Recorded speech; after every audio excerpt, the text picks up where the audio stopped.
He doesn't have an alias in this one? That can't be right. No, was he David Brown? Well, normally the page I'm in says that. In this case, it doesn't. Let's see, it was David Brown. He was David something, I know that. So he's always David something. Yeah, but it always starts with a B. Yeah. All And right. Well, IMD. yeah, IMDb is not helping me on this one. But now I'm Okay. also got this Hulk wiki up. So, all right, I'll just go with it. Yeah. I don't think his name came up that much in this. I think he was mostly just called David. So Yeah, so we're fine.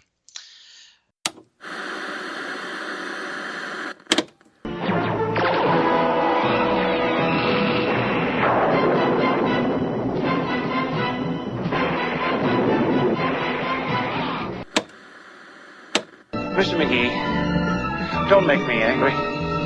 You wouldn't like me when I'm angry. You are about to listen to the Totally Super Awesome 80s Reboot Overdrive podcast.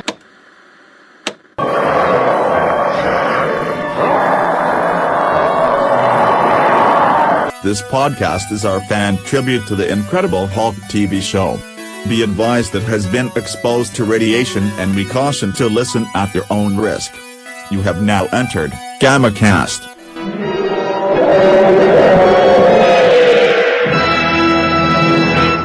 All right, this is GammaCast, and tonight we are talking about episode 8 of season 1, titled The Hulk Breaks Las Vegas. This originally aired April 21st, 1978, so we're getting even closer to the 80s. Yay! yay. Synopsis. Investigative reporter has managed to uncover a number of details about the mafia activity in a Las Vegas casino where David is working. When the mob seriously injures the reporter, David inadvertently becomes involved in delivering his notes to his reporter friend, who happens to be the famous Jack McGee. Director is Larry Stewart. Writer is Justin Edgerton. Location of this bad boy is, of course, Las Vegas. Viva Las Vegas. Yes. And can I just say, this was without a doubt my favorite episode so far. Really? Now, Oh yeah. why do you feel that way? Okay. Well, you get a lot of great things in this episode. First off, you have David being pulled into the action rather than sticking his nose into business. You have a really active role for Jack McGee. You have a real tension with Banner and Jack. You also have a great where you kind of think like maybe Jack McGee is more aware of what's going on than he seems. We get what I think is one of the best Hulk battles yet, with one of the best Hulk scenes yet. When we actually get our first real super jump. There was another super jump in, which was a jump down in Death in the Family, but this is where he's jumping up out of something, and you get sort of that extenuated vertical leap, which I thought was great. And That was a really deep hole they had there.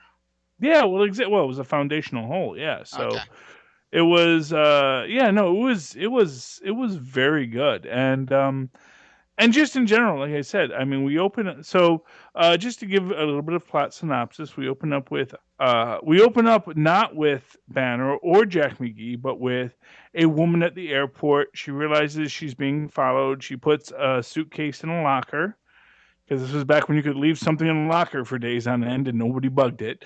Um, Yeah, it was yeah. actually like an envelope. Yes, yes, yes. Okay, Yeah. okay. Oh, it was an envelope. Okay, so Yeah, he puts the envelope in the locker right. and heads back home because she knows she's being trailed and she doesn't want to get caught by these toughs. She goes back to her boyfriend, who is a reporter, and he basically says, "We just got to get to Jack. Jack can get this out for us." Jack is his, like, I guess, so he's like a freelancer. Jack is like the byline guy, so he's going to have Jack help him out to get this story out, because he's got all of the details on the mob, and Right, because he can't leave his house because it's being watched. He very noticeably sees the guy watching his house. I mean, the guy even goes so far as to call from his car phone, to try to get him to say, hey, you need to come meet the boss or whatever. Yeah, and So how great is that for like 1978, peak 1978 technology, a phone in your car. I know, I was like amazed by that. I was like, I didn't know they had those then. Yeah, they did. They just come out, and that's how you knew you were high. You were fly like cherry pie, man. You were high up in the air. You were doing great. So he's on the phone with them. He gives them some intimidation. This is, hey, you need to come talk to the boss, and then from there, did he go with the boss? Well, first he calls Jack, Right, and right, they make the point that they've got his line tap, and they sort of code each other about what to do with it. right, right, Then yeah, and then he goes to the boss because he right, says, "Look, I'll record it. Worst case scenario, I'm going to get it's just the capper that they're trying to bribe me." right, right. And of course, he goes to the boss. The boss tries to bribe him, and sort of like in the negative here is he doesn't like play along, which might have given him something, but Right, right. And then as he's leaving, that's when they decide to hit him with the car. yeah, Right. And then David jumps in because he sees a person being hurt. He does his doctor thing where he, of course tries to heal him, and he does. He saves his life. The ambulance picks him up and he goes in the ho- with the hot in the hospital with him. And then when the guy is kind of passing on the information, he's like, David, or not David, but he's like telling him, hey, I need you to call this guy who happens to be Jack McGee and get the information to him and, have him call my wife or girlfriend or whoever she was. yeah. Right. They just give her a name. I assume she was a girlfriend, but maybe she was his wife. I'm not sure. So then you're right. So then we get to the moment where he didn't have he must have had the envelope at that point. No, he didn't have the Well, envelope no, at that no, no, point. No, no. no, So no. what he gives him, He goes to the hotel, right? And then he's on the courtesy phone. He finds out what room Jack's in. He calls Jack, and then there's that drama because Jack's like, I know your voice from somewhere. yes. Right, Yeah, and what he gives Jack the tape recorder and the note which says, locker 14, right, right, um, and that the woman has the key. right. And of course Jack comes down, and Jack tries to trick him. It runs down, but of course Banner's too smart for that, so it disappears by the time Jack gets down. But Jack knows something, and he knows that voice. And in true, Incredible Hulk fashion that we've seen so far is he misses him by moments. Oh yeah, well yeah, because that's how Yeah, you get your attention. So then now, David, at this for just so you know why David's there, he's working at the mobbed up casino right. as a shill, which means that he is basically given some house money. He sits at the table because he's there to try and get other people to sort of gamble more and bet more because he's there you know, to either win or lose, and make people feel lucky that they can play against him, and he's going to be not the best player. Now, do you think that's an actual position that's still in play today? Oh yeah, actually, I mean, I don't know if they haven't played blackjack much, but like if you ever sit down at like a poker table, Right? there's always at least one shill at the table. There's a guy who's there to have you bid to sort of bid up the pot. Okay. Yeah, no, that's fairly common. I don't know. Like I said, I don't know if they do have them as much in blackjack, but maybe they do. But I know that for poker, that's from what I've read, that's an actual line of work. You get bankrolled by the casino, and actually there are even some professional gamblers who get bankrolled by the casino for that purpose. And then if they do win, they get to keep a portion or something like that. So there's all sorts of interesting ways. One of the many ways the casino gets your money, because they don't make their money back. They don't pay for that nice carpet with the 99-cent shrimp cocktail, as they say. You, You you know, know. and this is another one of those times where, as I heard you describe that, I'm like, somewhere I took a wrong turn in my life. Because, I mean, if that could be my day job, that I get house money and I get to just play with it as I want, Yeah. and Well, it's not. You don't get to play with it as you want. There's probably specific rules, and Right, not for nothing. I'm sure he's not getting paid very well for it. I mean, this is obviously, you know, uh, day labor because that's right. what Ben's doing now. Is he's doing day labor. So Yeah. I mean, it's a pretty sweet gig. It, You know it's the it's gotta be better than what he was getting paid at the Penny Arcade, though. Not necessarily. I'll be honest with you. Really? Um, Wow. oh Okay. yeah, yeah. Well, you gotta remember. Well, you gotta remember this was back when minimum wage was actually apparently somewhat close to a living wage. So he was probably getting paid minimum wage, which was better. But he was getting paid about the same at both jobs. He's still a little free with money. I still say he's got some money hidden away there. And here's what I'll say: you see him constantly going back to California because, like, he was in New York and then he was in San Francisco in one episode, and I think that's because he's got like a safe deposit box where he's got money stashed away that he replenishes himself with. He's got to have some kind of offshore something somewhere because Right. he can't be living off of this in the lifestyle to which he has. He's got a very advanced lifestyle for a hobo, and that is essentially what he is. He's an unknown drifter going from town to town. But we've already covered that, he's getting his clothes by just putting $5 on a clothesline. So Yeah, but he's got to get it's not like he's those got an $5. expensive wardrobe. Well, except he goes through a whole new wardrobe every week. Oh, sure. At least twice. At least twice every episode. So he's going through a lot of clothes. All Yeah. right. All right. So we've gotten to the point where we had the confrontation with, not the confrontation, but the misconfrontation with Jack. So what happened after that? Jack misses him, and then he goes back to the casino, and they knew that there was a guy who helped out the reporter, just a guy on the scene, and they figured that the guy on the scene probably got something, and they realized that David was that guy because they're like, well, how lucky are we that our shill in our casino happened to be the guy who was there at the scene. So they bring Banner up to say, "Hey, let's talk. Let's have a little conversation. There's things, we there's a lot of lies this guy's printing, and for what it's worth, we never really know if it's actually truth or lies, or exaggerations. It should be noted that this was about the time when corporate interests started to really get involved in the gaming industry. So it is possible that, as they're making that transition from criminals to legitimate businessmen, that there may have been a lot of people that, we still had ties to the mob, but we were really, really trying to be legitimate guys here.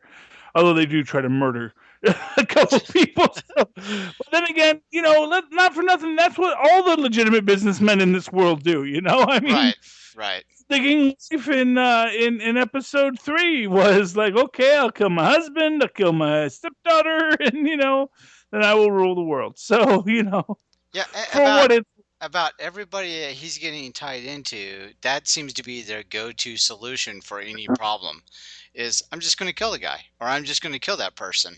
yeah. Well, for what it's worth, I mean, that seemed to very much be what they had to do with the reporter, Right. because I'm sure the reporter wasn't going to. Although, honestly, if you had lawyers and whatnot, you could probably do something more. But I don't they're in that transition from mobbed up to legitimate businessmen, so there's still some mobbery going on apparently. But basically, they say to Banner, "Yeah, what do you know? What do you know?" And he's like, "I don't know nothing. I don't know nothing. I'm just a guy. I just was there." And they're like, "Yeah, we don't buy it." So they go to rough him up, and of course, this happens when you rough up David Banner. Right. The Hulk shows up. And then we get the classic scene of him breaking up the casino. Yeah. Well, Yeah. it's great. It's funny. I'm watching these episodes, and there's like a lot of stuff I see. Was like, oh, I remember this episode, but I thought this happened like much later because this is an episode that I had referenced a while ago when Jack, and actually it even opens up with a scene that I thought was from a while ago, which is his friend at the casino, the latest woman that's fallen head over heels for Banner, is talking about how every time you see the pictures of the Hulk, it's all blurry and out of focus. I think it's just a myth. It's like, and Dave was like, yeah, something like that. And then, of course, what happens is that basically, even with the Hulk there, everything still goes pear shaped. And so, Right. the wife gets taken in. They find the envelope. Jack McGee gets captured and put in the car, and they put David Banner in the car too. Though but Jack McGee's knocked out at that point because he's Yeah, been but I love that moment right before David sits down in the car because he knows Jack's in the car, and yeah you could just see his face, that anguish, like, great. This is the moment that Jack's going to find out I'm still alive. You could just read it on his face. It was just great acting by Bill Bixby at that moment. And then, of course, once he sits down and sees Jack had been knocked out, then that total sense of relief, like, oh, okay, I get to be free of him knowing that I'm alive for this yeah, moment. for this moment. Right. Although Well, we'll get there in a moment. I know yeah, I know where you're going. So then, at that point, is that they take him to the pit, for lack of another way, but they have that big crater there, and yeah. then they start to bury them both. And then as would happen, David Banner becomes angry and outraged, and here's the Hulk. Right, and then he picks Jack up. They do the super leap. He puts Jack down, and then he battles the what is it? A backhoe? Front loader, Front loader. Thank you. loader. Yeah, the front loader. Yes. So And and once and again, that was, I think, best one of the best Hulk versus Machine fights they've had.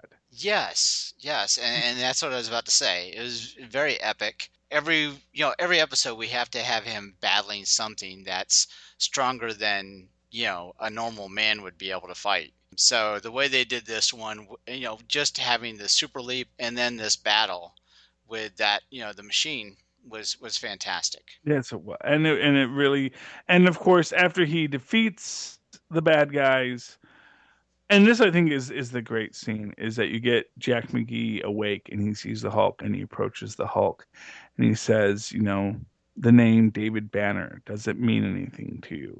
And it's like, what's happening to your face? Because he starts to change back, and it's like I don't know if Jack McGee is starting to think that Banner might be the Hulk, that Banner might not be dead, or if he just exactly where he's at with it. And I think he's in this spot where he's got all this data and all these facts, but he doesn't know how to put them quite together yet. And I thought that it was like really one of the best Jack McGee episodes we've gotten. I mean, this is really the only an episode where Jack McGee is really a part of the story in a strong way, You're and right. I like. Yeah, you're right. And the thing that yeah, that's what messed me up as I was watching because I was trying to figure out why is he asking him about David Banner? Unless he's already come to the conclusion that David Banner's still alive somewhere. You know, Well, you know what it is. I mean, you have some plausible deniability because he knows the Hulk is associated with David Banner. right. He knows that Banner knows about the Hulk, but he must also know no one ever found a body. It was burnt up, they say, but really, was it burnt up or was it just not found? And not for nothing, at this point, Jack McGee has to know there's a guy and then there's a Hulk. That everywhere you go and he looks into the stories of the Hulk, there's a guy who has suddenly gone away. And no one wants to talk about him because they're all his friend, but they want to. And and his name apparently is David. you, you know, you you would think for that you would think Banner's smart enough that he's going to go, all right, I'm going to start changing up my first name too. Well, yeah, really, honestly, that's like kind of incognito 101. Right. It's like I'm gonna be John Smith. Right. I'm gonna be Bruce Banner. It's like whatever name I'm gonna pick next. I'm going to be Charlie It's Esser. exactly. I'm not gonna be David Banner. I'm not gonna be David Blaine or David Brown or David Bohemian or David Banyan. Right. Because if I was David Banyan, I would. People are going to say, "Oh, guy's name was David. The guy whose name was David, and that's who was causing the problems. David was the guy that we beat up, and then suddenly the Hulk showed up, And well, there's this guy named David Banner that I'm looking for, And if I could just find a photograph of him somewhere, I could say, "Did he look like this?" They'd say, "Yeah, that's exactly what he looked like." Right. uh, But we established back in one of those earlier episodes where what was it, The Beast Within, where the doctor that had studied David Banner, she didn't even know what he looked like. She had had all Yeah. this research that she'd done on him, but she had no idea. So obviously, having a photographic record, as we were so used to in modern day times, that wasn't around back then. I People mean, had all this information about these people, but they didn't know what they look like. yeah. Well, I mean, there's so much about this show that is so, early 80s, late 70s centric. Like, I mean, just Right. the idea that you could go into a place and get a job, Right. and there's not going to be a computer aided background check. I'm not going to call your former employers, and even something like that. And that's something you never even think about nowadays. Is back then, if I'm to call your employer and say, well, my employer was in San Francisco and I'm in New York, that's a long distance call. I'm not going to call your employer. I'm not going to, you're going to tell me whatever you're going to tell me. I'm going to make a gut choice on you right now. And that's how David Banner is. It's one of these things you really could not do this story nowadays because there's just so many things that are so unique to the exact technology that was available at that time.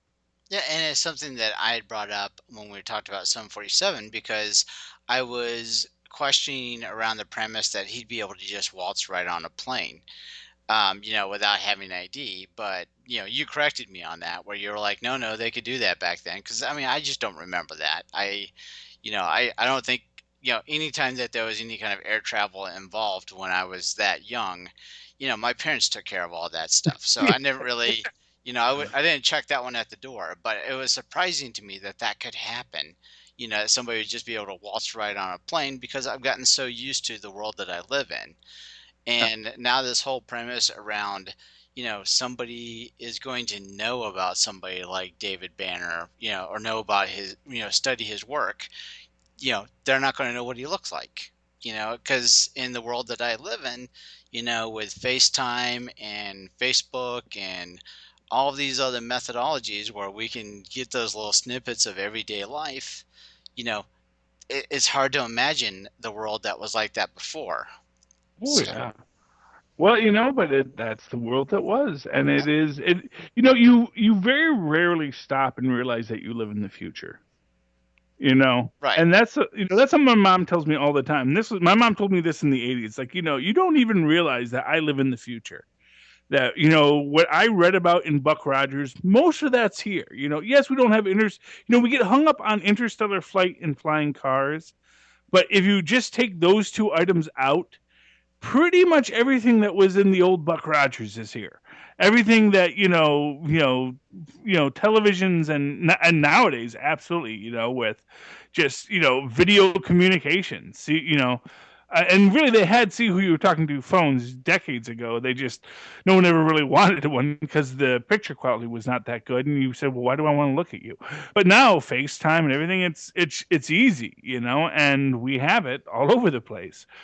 And yeah, David Banner would have a much harder time being David Banner on the run from Jack McGee in in modern the day, in yeah, yeah in the 21st century.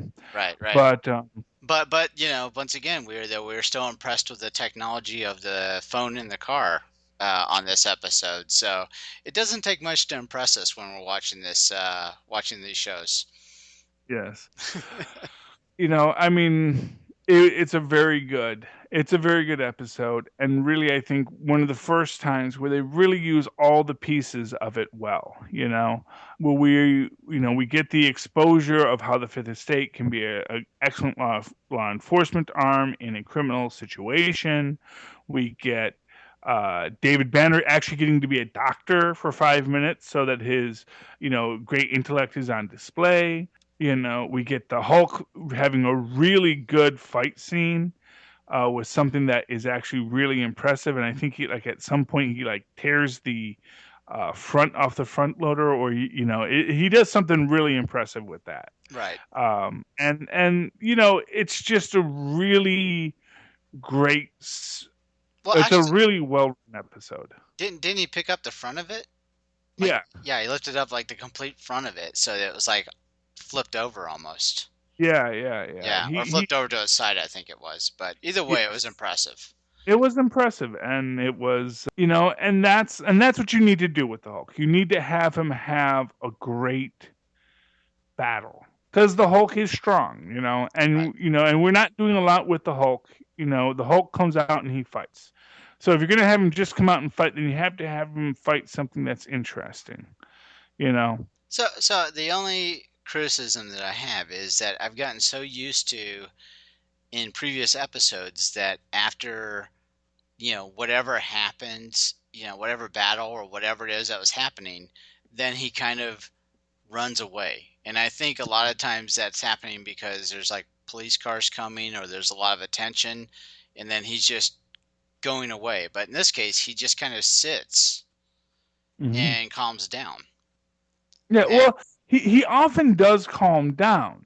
right. And of course, he does run away before that, before he can run down, because I think the cops show up.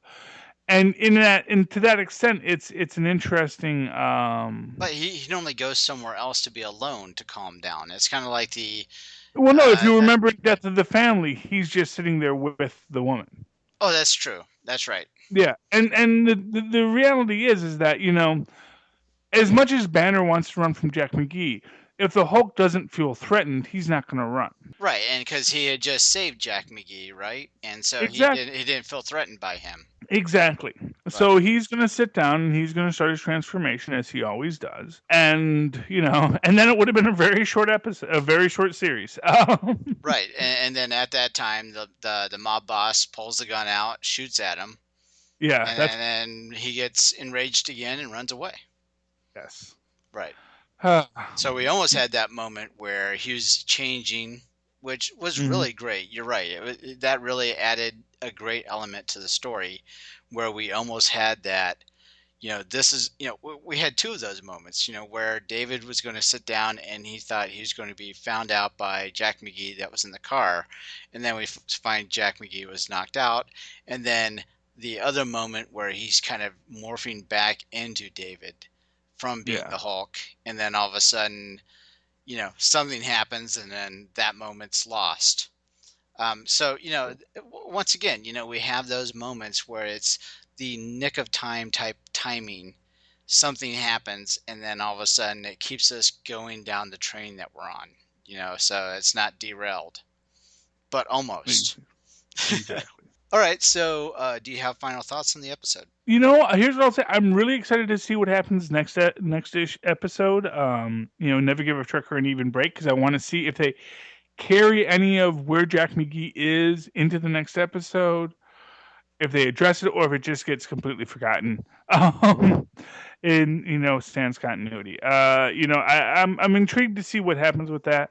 But I mean, just really, it was honestly a great episode for the series, and I'm hoping that it maintain. I'm hoping that they found their groove and we maintain this high level of character and plot interaction where it moves itself forward. But we'll see what happens next episode, which I haven't seen yet. Well, that's really cool because normally you kind of giving us a little foreshadowing because I think you work ahead a little bit. Yeah, So yeah, so I'm glad you haven't done that yet. But the name scares me. Never give a trucker an even break because where we talked about the dangers of them trying to get into the popularity of certain genres, yeah. i.e. the boxing, Yes, and this is our convoy, Smokey and the Bandit, exactly where I was going. CG in the Exactly. episode. But what I did see of the next episode was that apparently it is a female trucker that he's paired with, because of course love interest, um, and it seems like they're stealing a truck for some reason. And I don't think it's. I think they're using the trucker motif sort of as a draw, but I think they're going to tell their own story, much in kind of I think the same way that they did do that with the boxer story, which is that they're playing on the popularity of Rocky, but at the same time they're telling their own story and they're telling something different. So I think that we're going to be able to appreciate that for what it is as a separate thing. All right, so I'll keep positive about it, and I'll try not to think of it as they're just trying to get him in a truck. And if they're, I will have reservation if all of a sudden a Trans Am shows up though. So, um, but final thought for me, all the reasons that you explained. I like the battle that they had. I like the super leap. I like the misses that that we had, and the drama with Jack McGee, because there's a lot of great Jack McGee in this. Once again, the only thing that always tend to focus on and bring up, but I don't want to put a lot of focus on it, was I didn't see him trying to advance curing himself. Outside Yeah. of that, I think that if they would have tried to throw that in there, they already had a lot going on in that episode, so they probably would have taken away from it a bit if they were trying to have him do that also, besides everything else that was going on in the episode. So it probably wouldn't have worked in this one, and I'm fine with that. I'm fine with it on this one because he had a lot of things he was doing, and a lot of missed opportunities with Jack McGee, and that made for a good story. Yes. And we had some great Hulk out moments. Once again, if you can get him running through a casino and just ripping apart the tables, and then you get later on you get a super leap. I mean, I'm all in. That's the reason to watch. So good stuff for me. Absolutely. Okay. All right, so Charlie, how do people find you on the social media? Well, you can always tweet along with me as I live tweet episodes of the original Incredible Hulk series on MeTV at 7 o'clock Eastern Standard Time on Saturdays. Although not Saturday, March 12th, which you won't even know because this will air after that. 'Cause I'm taking my kids to the circus that day. Very But cool. yes, most Saturdays on 7 p.m. Eastern Standard Time, I will be live tweeting an episode of The Hulk on MeTV. And of course, Agents of S.H.I.E.L.D. and other things I live tweet. And if you'd like to follow along, follow me at Charlie Esser. That's CharlieEsser. Look for the two E's in the middle for quality. And of course, if you want to write to me in that old-fashioned early '80s email way, because email was invented in the '80s, you can write to me at superconnectivityblog@gmail.com. That's superconnectivityblog@gmail.com. And I am Dave. I take care of our 80s Reboot Overdrive social media content. So if you're on Twitter, that's at 80s Reboot. Facebook is facebook.com/80s Reboot. We've got a Tumblr account. That's 80sreboot.tumblr.com. Email, you can get us 80sreboot@gmail.com. We also got a blog going. So if you go to southgatemediagroup.com, go to the blog section, you'll find us under the 80s Reboot Overdrive icon. So there's definitely a lot of great ways to get a hold of us, but there's one very important thing that we do need everybody to do is please go and to iTunes and give us a rating and review. That's how people are going to find us. It's going to help our podcast get even more popularity. What we'd like to do is when people are looking for like 80s podcasts, they're going to find us on one of the top of the list. So that's kind of what I'd like to see happen with all this, with all our podcasts. The other thing that I just want to make sure that I re-emphasize is the reason why we're doing a Hulk podcast on an 80s reboot channel or the 80s channel is because we actually were taking TV shows, retro TV shows that were on around during the 80s, which the Hulk was on during the 80s, and we actually asked our listeners to vote on which one of those that they would like to have us do a podcast on, and the Hulk won. So that's the reason why we're going a little bit pre-80s with this TV show, but I think it's a lot of fun to do it with. If you listen long enough, we will get to the '80s. Exactly. All right, so that was a lot of info. We appreciate you hulking out with us and always joining with us, and thank you for your time, Charlie. Thank you. It's always a pleasure to be here. Definitely. Talk to you next week. Yep, bye. Bye. We hope you've enjoyed this show. This podcast is part of the 80s Reboot Overdrive channel on Southgate Media Group. You can follow us on Facebook on the 80s Reboot group page. We're also on Twitter and Tumblr at 80s Reboot. We invite you to check out all the wonderful podcasts and blogs available at southgatemediagroup.com. And thank you for reliving the 80s.